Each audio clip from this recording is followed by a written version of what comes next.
How to draw the Super Valkyrie.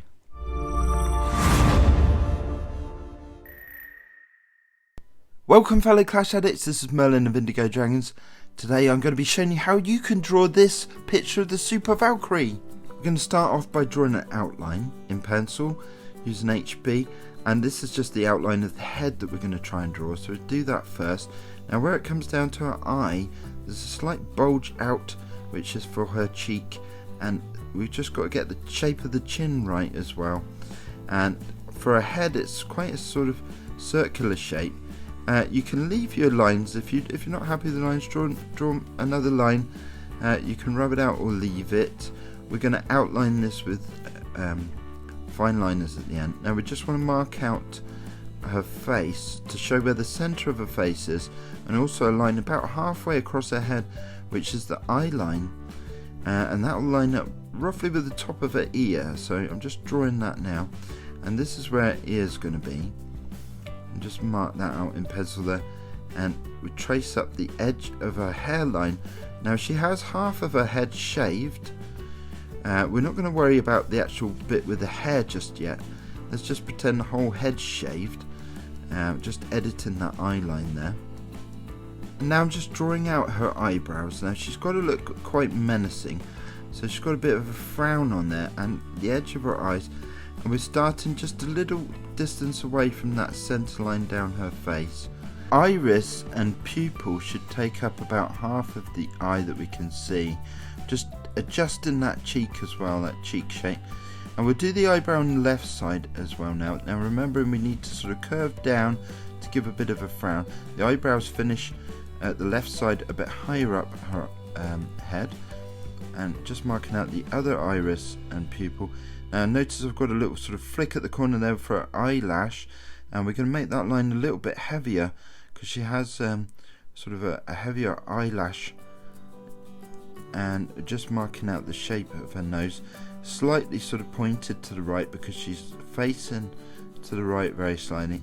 Now for the mouth, we've got to curve up a tiny bit at the corner, and we need to curve down a little bit just under the centre of her nose.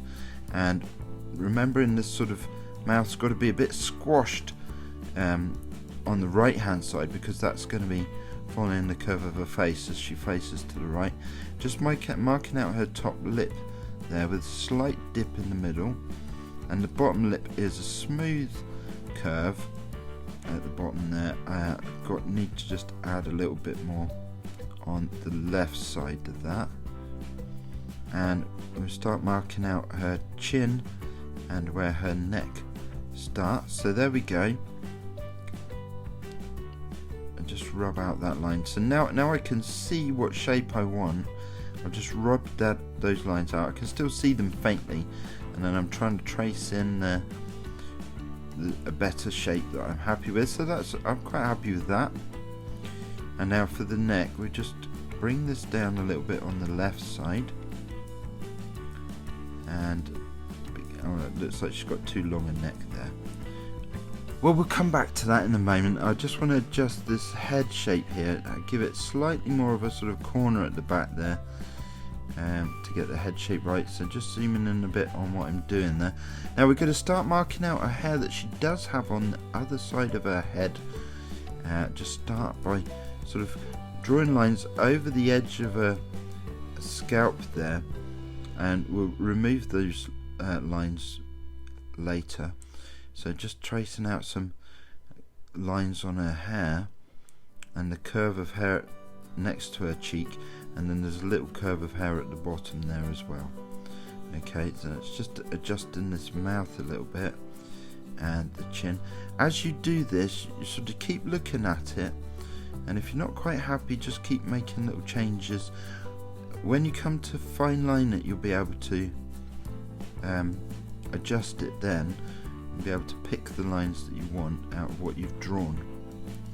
Okay, so I changed the head back there, and now we're going to deal with this neck. So we're going to bring that round from her ear, just following the curve from the back of the head that we've got there. I'm going to draw it a bit fainter because you wouldn't really see a line there. This is one I did earlier as a practice sketch, and I must say I still like that head better than my actual finished piece. So I've gone into detail on the face just to finish off tracing the outline of her body there. You might want to do all this marking out at the beginning. This is a sort of outline sketch of the body. So I'm just showing you the curves that you would draw. We've got a curve down the centre of her body as well.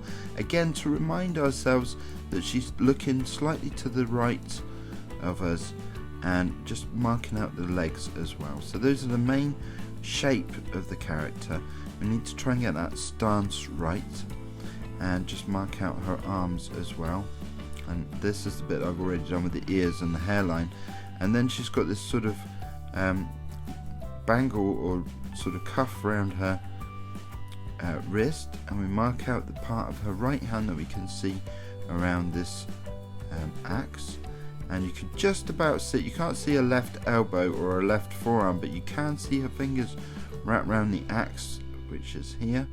So we're going to start drawing that. Now, I'm not drawing out all of the outline in one go here, but I would recommend that you do that. I did quite a few practice sketches, and by this stage I was so keen on getting some of the detail right that I'd struggled with in some of the practice sketches that I just got distracted with doing the outline, and I went straight into doing some detail. So if we look here, I'm just marking out the arms first and then her body. So I'm doing that outline curve, which is around her torso, down her leg and down to her feet. And marking that out now is good because it helps to make sure we got the right proportions, and her proportions aren't quite natural. The character in the game is slightly sort of short, slightly odd proportions, not quite normal sort of proportions that you might expect, and her head's oversized as well, of course. Just marking out her thigh there and at the top of her boot, and this is where her skirt or dress finishes. A slight curve for her bicep there on her arm, and now we're just drawing in some of the fingers that you would see over the top of the axe. All those fingers should be the same length because we can't actually see the fingertips, which would be wrapped around the handle. And further up the handle of the axe we've got the tips of the fingers, that hand, and then just a little hint of a thumb wrapping around there. There we go. And one of the things I did in my practice sketches was make the axe too long, but the axe handle should finish right above her other hand. And just marking in some of the shapes of the metal parts of where the axe blade attaches. And then this is the beginning of the axe blade, so it's got a sort of shape that extends into the blade there, which should be curved.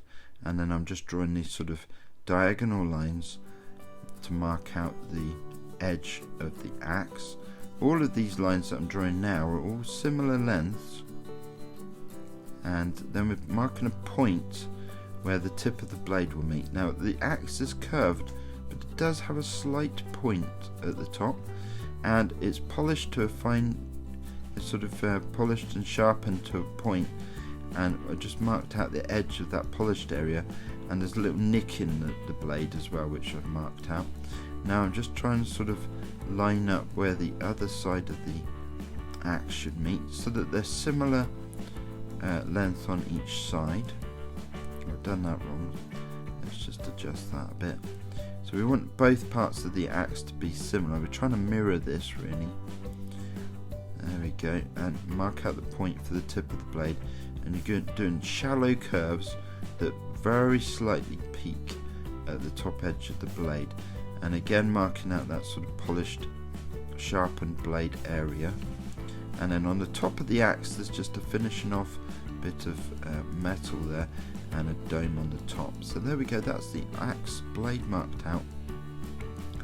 Now at the other end there's sort of a faceted metal end to this axe, so I'm just going to trace that out.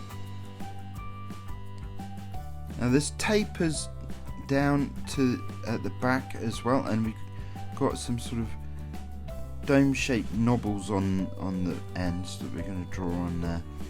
There we go, one on the bottom, one on the top, and one on the front side that we can see, and then just the edge of a knobble at the bottom there. Right, so let's trace down the middle of the body just to give us an idea of where this sort of buckle is, or I think it's a buckle, a strap between her shoulder and that buckle there, and then the other strap wraps around down her torso down to the side. And there's only 3 straps on this, but we can see the sort of top metal edge of her dress. It looks like a metal top anyway. It's got this sort of blade shape on the top. There we go. So just marking out some crease lines on her dress, and she's got a belt that sort of hangs round her waist with a sort of metal buckle, and from that extends down a piece of fabric, or perhaps the end of the belt. And I'm just marking out the edge of her dress as well, and we'll draw her other leg, her right leg, down here, and the shoe. I'm going to trace that up and just mark out her thigh. And now at the top of the boot there's this sort of metal feature there that I've just drawn in, and there's some straps across the boots there. It's like they're leather boots, straps across, so I'm just drawing those straps there, and on the other one. And for the straps, I'm trying to do this sort of S-shaped curve to show the straps wrapping around her leg, just to give it a bit of dimension. Now we need to draw this massive rage spell that she's got on her back. So I'll start off by drawing the cork stopper in the top, and that's slightly tapered as it comes down to the bottle, and then there's a couple of sort of ridge lines for the bottle neck, and we can see the stopper extending into the bottle a bit, and we've got these diagonal lines to show the sort of slope topped of this square sort of bottle, very large by comparison to her, of course, and just marked out a couple of lines to show the sort of facets of that rage potion, rage spell bottle, and just adjusting her lips there as well. Don't be afraid to rub things out and try and do it again if you're not happy, or you can leave lots of lines overlaid. We're going to rub out all of the pencil once we fine lined it. Now I'm just marking out the edge of her dress a little better, and some of the creases, and I think actually on that side, her right side, it doesn't quite line up with her body, so I'm going to just adjust her leg a bit as well. This is just marking out that belt a bit more clearly and showing it bulge at the edge. So I'm just going to move her knee. It sounds painful, doesn't it? Move her leg a bit so that it just looks like it's going to meet her hip a bit better. And we're going to start fine lining. So I'm using a Pitt marker. You want to use a permanent ink fine liner, because what we're going to do is we're going to rub out the pencil, and I'm going to use marker pens to colour this in, to give it more of a sort of cartoon look. And if I've used permanent ink fine liners first, the marker pen will not blur those edges when I colour it in.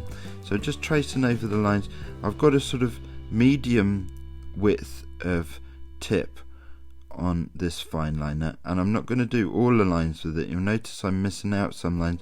Some of the lines that would be less noticeable, I'm going to use a finer tip, and for her mouth and face features we'll use a finer tip.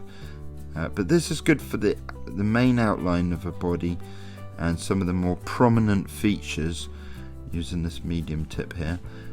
And just mark out her thighs, and this bit of fabric hands down, and the edge of that sort of medallion thing, or buckle I should say. Just practice. If you're not happy with drawing straight lines, just practice before you do it, or ghost over where you're going to do before you put the pen to paper. Make sure you're comfortable with where the line's going to be, and just sort of move your hand backwards and forwards to practice those lines, but once you've done a bit of practice you'll get more confident with drawing straight lines. And the trick with straight lines is to draw them fairly quickly, so that you don't have a chance to wobble or hesitate or change your mind part way. Right, so we marked out some of the main lines on the axe, just marking out these straps and the buckle on her chest. So this is the strap that holds the rage potion, of course, and then the top of her dress has got these sort of metal edging to it. And we'll just mark out her cuff or bangle, and we'll use the finer tip for her fingers, and this is her biceps and her shoulders. And we'll fine line over some of these creases on her dress now, and just give them slightly curved at the edges, the belt as well, slightly extended beyond the perimeter of her dress to give a bit of dimension there, and trace out these her boots. Just doing the outline on the other boot now, and the straps, and I'm leaving the face because we're going to use a finer fineliner, a finer tip to do that, and I'm using that finer tip just to mark out the edge of the polished sharpened area of the axe as well. And here we go, let's do the head. So this is a finer tip, fine liner, just to get the details on the face. We don't want them to be too prominent. I am going for a sort of cartoony style, so we're using the fine liner, and then we'll colour in and just trace around the edge of her face there. Now, don't want to draw all of the cheek on the side of her face that's towards us, because you wouldn't really have a line there. You wouldn't really see a clear line. We can do a bit of shading and the colouring to show that edge. Just doing the iris and the pupil there. Leaving a little white dot to give some sort of a shine on her eyes. And marking out her nose. And then around her mouth. Slightly curved down at the corners of her mouth. And we're marking some teeth as well. She's got a mouth open, she's shouting angrily, and just mark out her teeth, and we'll be able to see the teeth go down the side of her mouth as well, and her tongue, so just mark a line in the middle of her tongue. Now on this side of her face we'll go straight down into the neck there, and I've left a sort of gap. That's where we do some shading, or I might put a couple of lines there. Let's just go over her fingertips on the axe, and slightly sort of curved at the top of each finger as it wraps around there, and the thumb. And these lines on the axe blade is where there's sort of a curved part to the blade that follows the shaft of the axe that handle would slot into.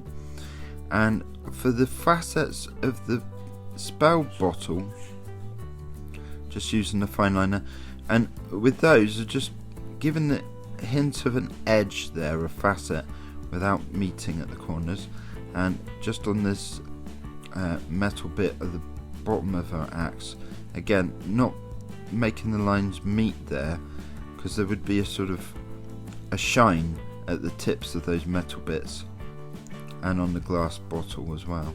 Right, so let's just go around her chin with a heavier fine liner, and I'm just going to put a few lines in there.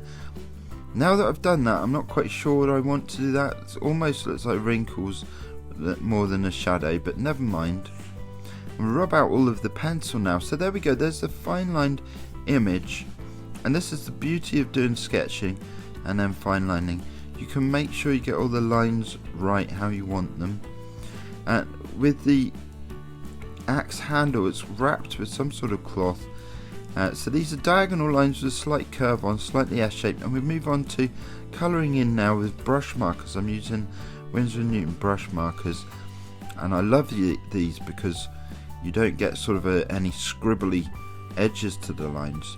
You can colour in and they blend nicely together, and where you overlap you just get a slightly darker shade where you do another layer, and you don't get all the sort of scribbly look that you'd get with felt tips.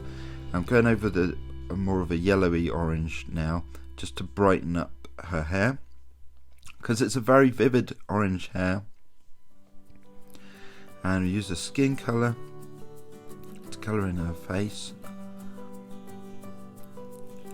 just colouring in her cheeks there and her chin and her forehead now, and we're trying to sort of follow the shape of her face as well with these pen. And you can do extra layers with the brush marker, so I've been able to give a bit of a shade on this side of her face, and we're colouring all of the other skin colour areas now. So as her legs, her arms, and we've got to do her fingertips as well on the axe there, and her hand, and her other knee, and then her other arm. So you could use more than one colour here to give a bit of shade or depth, and it was using a slightly deeper colour for the shaved part of her head. That would be slightly stubbly, or slight darker colour for the shade of her shaved head, and using an olivey colour for the straps of her spell bottle straps there. Now at the top of her dress she's got these metal edging, which I'm going to colour in with a warm grey colour, and a buckle, and at the tops of her boots as well, and the blade of course of the axe. So I'm going to use a bit of a darker colour wherever we've got a change of angle on the axe blade, just to give that a bit of depth.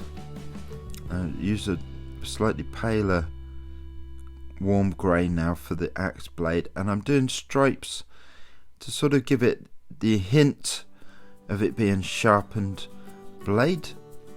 So following the direction of the blade edge there as well, and then the rest of the axe blade we're just trying to shade that in nice and evenly. It might be a bit patchy, different colour in those areas, and again using a stripy sort of colouring on the actual sharpened edge. There we are. Okay, and let's just colour that in. So as I say, it can be quite relaxed with how you colour in with the brush markers, because they blend so nicely. And let's use an even darker colour, I think, just to show the change of angle, or the sort of shape of the axe with some shading. There we go, and you can go over again and layer up the colour. And there's some more metal bits at the top of her boots, so I'm just colouring those in with a darker grey at the edges and a lighter grey towards the front face of those. And I've forgotten to do some of the fine lining on the buckle, so just add that back in, and a few marks on her face as well to show the shape of her top lip there as she's shouting. And we use a brown colour on the straps on her boots, a fairly dark brown, and we're also going to use this to do her dress, the darker edges at the corners or the sides of her dress, and underneath the straps for her spell bottle.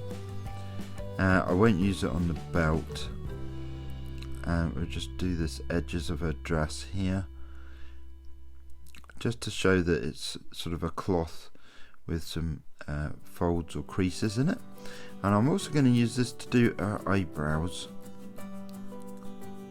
And now we've changed colour and using a slightly more vivid, lighter brown colour, and I'm going over the top of the darker edges. So this is layering up now to give a bit of shading and shape to the dress, and just following the curves of the dress as it would sort of lay over her thighs there. And we'll use this colour on the rest of her boots as well, just layering over what we've done already. And you notice that the straps have now gone a fairly similar brown, but a bit darker. So using different colours and layering it up and then there's a little bit of dress visible there between the axe handle and her belt, so we coloured that in. And we've got these sort of bangles or cuffs. I don't think they're metal. And the axe blade, we'll use a paler brown colour for that. Just following lines down the axe handle.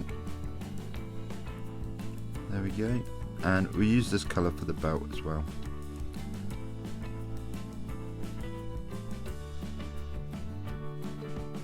There we go. Now, is there anywhere else to do brown? Oh, well, we can use this for our eyebrows. And just in the corners of our eyelashes. And we'll use the brown to do the cork in the rage spell bottle as well. And on the stopper. Now, we are going to do sort of pinky purple rage speller colour liquid in there, so we'll come back to that. And I'm just using a sort of pale sort of ochre colour to do the sort of brass or gold colour bits of the axe. So when you're doing something to look shiny, you want sudden changes of colour, sharp edges to the different colours. And you will have some quite dark colours and some occasional sort of straight lines. And then we're going to go over with a nice bright yellow. So that really makes it sort of pop out as if it's some sort of shiny brass or gold. It would be brass, wouldn't it, on an axe? And let's do the purple now for the rage spell. Given a sort of horizontal line there, don't forget that there's a liquid in there. We want to draw the top of the liquid. And then the bottle itself may have a slightly sort of purple or blue shade to it, so I'm just going to get a different colour for that. And there we go, it's a sort of pale colour to make it look as if it's transparent. And then inside the mouth we've got some pink for her tongue and a different pink on her lips. And we just shade that in with a light grey over the top as well to give a bit of shadow. And then for our iris we need a light blue colour. And we're pretty much there with the character now, so I'm just going to give a bit of a background to this to make it pop a little bit. And I'm just using a sort of sky blue colour which I'm brushing away from the character I've drawn quite roughly, just to give a hint of a background.